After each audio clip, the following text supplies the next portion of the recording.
Hey guys, how you going? This is BillyEatWorld and it's Tactical Tuesday again, which is the day we take a look at some of your favourite tactical shooters. And in today's video we're going to be taking a look at another one of my favourite guns in Insurgency, the infamous AKM. This gun is basically the Insurgent team's default assault rifle, which is available to the bomber, fighter, militant, rocketeer and the specialist classes.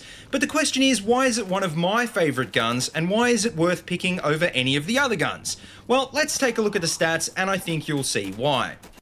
So to kick off, the AKM fires at 600 RPM and deals 100 max damage, which drops off to around 80 damage at 300 meters. So in other words, basically this means you can pretty much one-shot anyone at close range as long as you're using AP ammo and you don't hit them in the legs.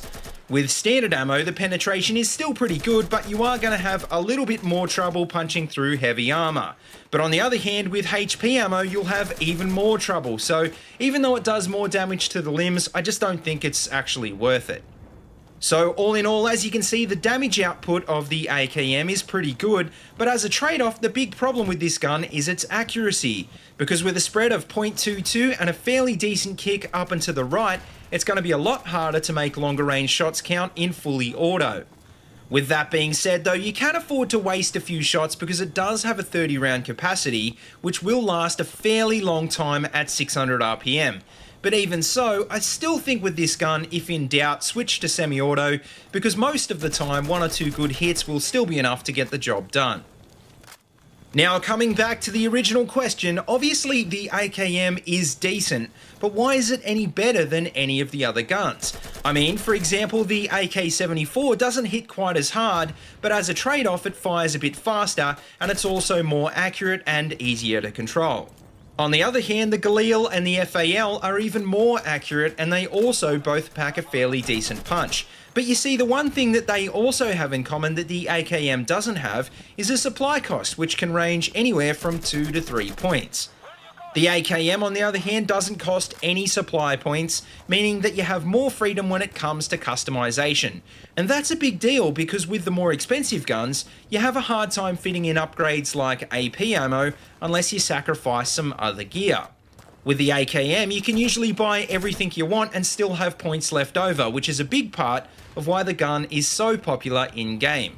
Because I think even more important than raw stats is the ability to customize your loadout so that you can make it work in a range of different situations. Now, with that being said, usually the first thing I want to be adding to my AKM is a Cobra sight. And that's because it really isn't accurate enough to need anything more, and I'd say the only other alternative is to use the iron sights. To rein in the recoil a little, another obvious choice would be the foregrip, which as you can see you can easily afford with the AP ammo as well. And I think once you've added this on, you'll find that the AKM is almost as easy to control as the AK-74 for more or less the same overall price.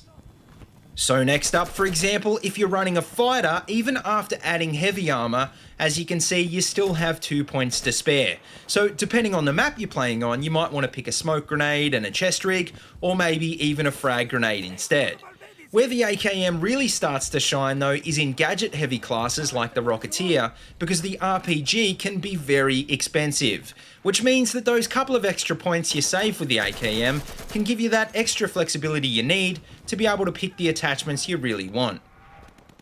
Now, to finish up, I think we've established that the AKM is a decent all-round gun, but with that being said, it's not the easiest gun to control. So just remember to always tap fire, and like I said before, if in doubt, switch over to semi-auto mode for longer range targets.